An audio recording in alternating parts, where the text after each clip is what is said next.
د ICC ون ډے ورلد کپ 2023 د ټولو نه غټه مقابله د پاکستان او انډیا ترمنځ میچ په 21 اکتوبر د پاکستانی وخت مطابق 3 بجې د ممبئی په ګراوند کې وي. کله د مقابلې لپاره د دوانو ټیمونو بیسټ پلینګینګ 11 وګورو نو د انډیا په 11 لوبغاړو کې به روهت شرما، ایشان کشن، ویرات کوهلی، سوریا کمار یادو، KL راهل، شریاس ایر، هاردک پانډیا، رویندر جډیجا، محمد شامی، جسپریت بومرا، عمران ملک. د پاکستان د لوبډالې په 11 لوبغاړو کې به شامل وي. په اول نمبر باندې فخر زمان، په دویم نمبر باندې به وي شرجیل خان، په دریم نمبر باندې به وي د پاکستان کرکټ لوبډالې مشر بابر اعظم، په څلورم نمبر باندې به وي وکټ کیپر بیټسمن محمد رضوان، په پنځم نمبر باندې به وي افتخار احمد، ماشاءالله نن سبا ډیر زیات په پام کې دی.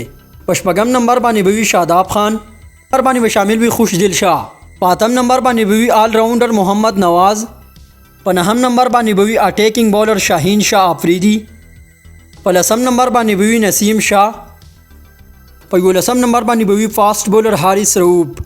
تاسو په خیال د ورلد کپ 2023 لپاره د پاکستان په ټیم کې کم کلالیان شاملول غواړي؟ په کمنټ سیکشن کې نمونه ضروری ولیکئ. کله ناکله زه تاسو نه تاسو کوم چې تاسو رقم ځګین نه زموږ ویډیو ګورئ نو نن هم تاسو په کمنټ سیکشن کې خپل کلی علاقې نوم ضروری ولیکئ. د داسې نورو کرکټ معلوماتو لپاره زموږ یوټیوب چینل سبسکرایب کړئ، پیج فالو کړئ، دا ویډیو مخکې ضروری شیر کړئ. تھینکس فار واچینګ.